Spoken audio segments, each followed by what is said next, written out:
and welcome to Brain vs. Heart. So we had a question come in about ENTJs versus INFPs, or whether or not the two are compatible in a relationship. The person asked, does an ENTJ and INFP relationship work generally? Is it good for both sides? Well, I can speak from my experience, to be honest, because I know of ENTJs. I've been friends with them, but I've only been in a romantic relationship with one mature ENTJ. The last one I was in a relationship with, that didn't really count because we were in high school and it wasn't really that serious. But while I was in college, I was in a relationship with an ENTJ. And from my experience, it can be amazing. However, long term, it probably wouldn't have worked for me. And I'll tell you why. The first thing I'm going to say is the wonderful things about the ENTJ, because ENTJs are powerhouses. But it's very easy for personality types like INFJs and ENTJs and even INTJs to have a narcissistic complex. And I don't mean the actual medical personality disorder, I mean in their behavior. So the ENTJ I was with usually follows the same outline of being a very strong personality,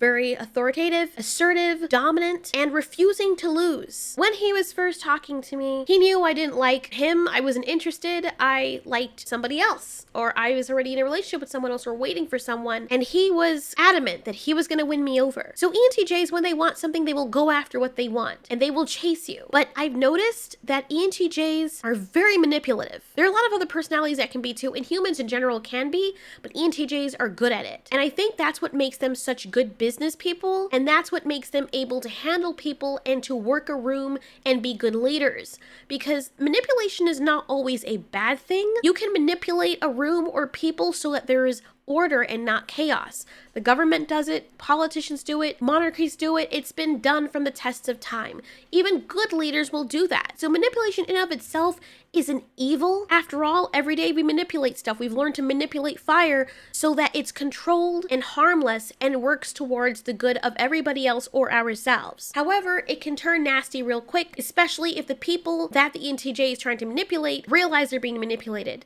And some people may not catch on to it. Most people might not catch on. But INFPs are very, very good at picking up that stuff. As a matter of fact, we are extra sensitive at people trying to control us. Where other people might realize it late or not at all, INFPs are hypersensitive. We are, yes, I know people call us hippies, but I have to agree, in a lot of ways our morals and the way we are, we're free spirits, we're like hippie people, and it's true. We want to love everyone, we want everyone to be free to be themselves, and we don't want anyone trying to control everybody else. As a matter of fact, we get very passionate and protective of people being bullied or people that we see other people are trying to control. Growing up with an INFJ mother who was very dysfunctional and very controlling and manipulative, I couldn't really behave the way I wanted because she would beat me. But in a romantic relationship, I totally understood what it was, and I wouldn't call it out right away because we were early in the relationship, and I understood completely that an ENTJ needs to feel needed. My ENTJ boyfriend did not like me doing stuff on his own or not needing him. It's not that he didn't want me to do stuff on my own.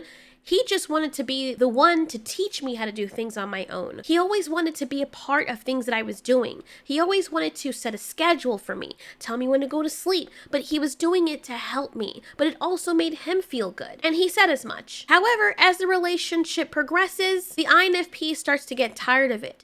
ENTJs can be very pushy and very protective.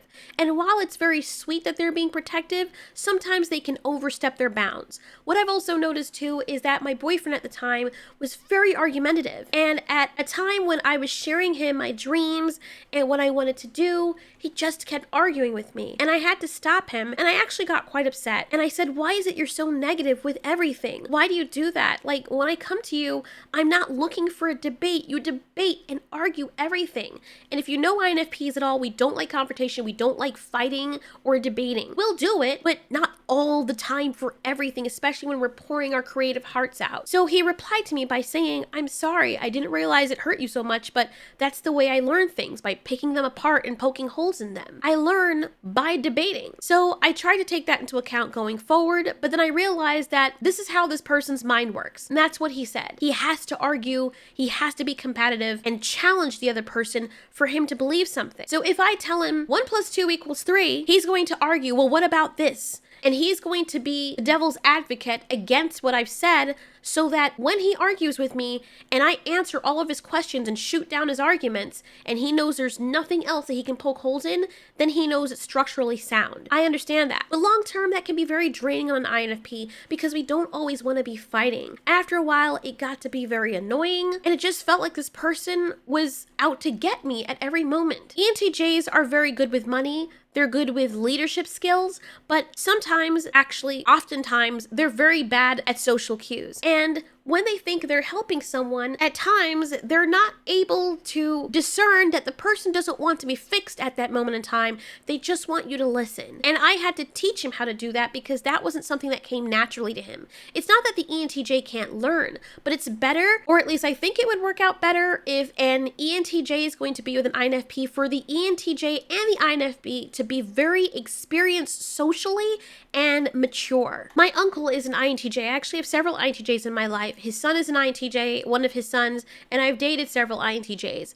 And my uncle, being older, had to learn social skills. He had to learn to pick up social cues and study people. My husband, likewise, had to do the same thing, and he's still not great at it. It's something that doesn't come naturally to him. So when getting into a relationship with an ENTJ, just be very aware of that. At times they can seem cold and calculating, but that's how they are. They may not always come across as kind and cute. And it's not like they can't be romantic. They can be. They actually can be very romantic, but much like INTJs, they seem very robotic in the way that they behave and even speak. I was used to that because I saw the similarities in people I've dated before who were INTJs, but the only exception is ENTJs don't get wanting to be alone. They don't get that you need to process. They want to be the ones to fix you. INTJs at least understand what it's like to have some downtime and to want you to be away for a while and for them to be away for a while so that they can assess the situation. Even though my husband's an oddball, because when I'm feeling like that as an INTJ, he will still come and he will not cease to leave me alone until he fixes what is broken or he makes me happy with him again. And likewise, we don't want the other person being mad at the other. He wants to fix it right away. While me, on the other hand, as an INFP, needs some time away from the situation so I can behave rationally and not so emotionally. ENTJs are very protective, and while this is a good trait, it can be a bit overbearing at times. There are times when I've had to talk to my ENTJ boyfriend or ex-boyfriend and let him know that he was being a bit overbearing. And because that's something that's natural to them, with that very strong leadership, fatherly drive, you may have to tell them several times because they may not realize they're doing it. Or they may think you're wrong and you need to be controlled because you're not able to do things yourself. Sometimes I find that ENTJs can be a bit smothering, and while they think they're helping, and they really do believe that, there are certain things that an INFP requires to make mistakes. We need to be allowed to make our own mistakes. And while we appreciate the help, we don't want it all the time, especially when we say we don't want it. While sometimes, for example, my husband will say, well, this is why you should let me help you. Or, okay, let me just stand here and let you do it. And, if I step in, or you can ask me when you want to step in, an ENTJ will argue against that and say, no, let me help you. And they will basically force themselves on you. Now, I'm not saying every ENTJ is like that. I'm just talking in general because that was my experience. He was the only ENTJ that I have dated seriously that was mature than the others, but in everyday life, I've seen them do this with their friends and with people around them. The only reason it's not that big of a problem is because if they're in a group, they will naturally be seen as the leader. But as a parent and a romantic interest, it can be overbearing for people who are as sensitive as INFPs.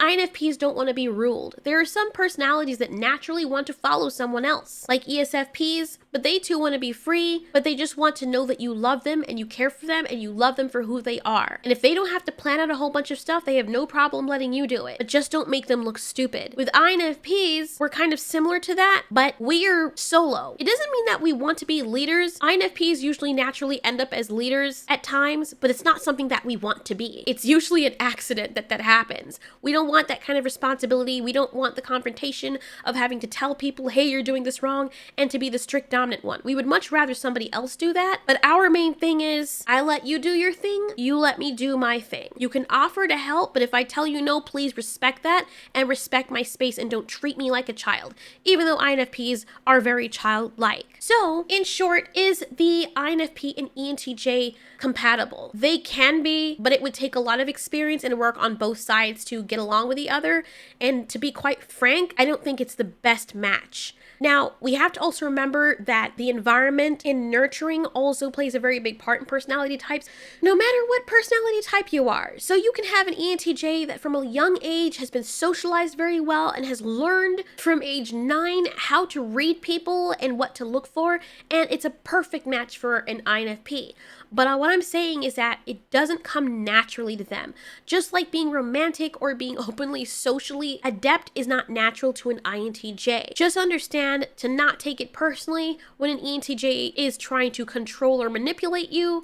That's just what they know. That is how they navigate their social circles and their environment. And they can actually be very advantageous because when the world is crumbling down around you, it is a wonderful thing to have an ENTJ at the helm of the ship. But in everyday life and for romance, probably not the natural matchup for an INFP. I have to reiterate, it doesn't mean it can't work long term.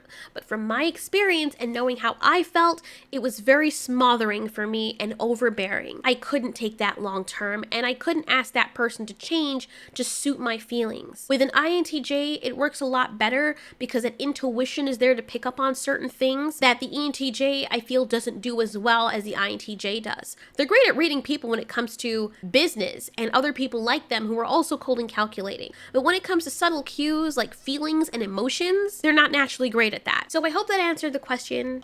If you guys have any other suggestions or questions, please just ask or leave it in the comments below, and we'll see you in the next video.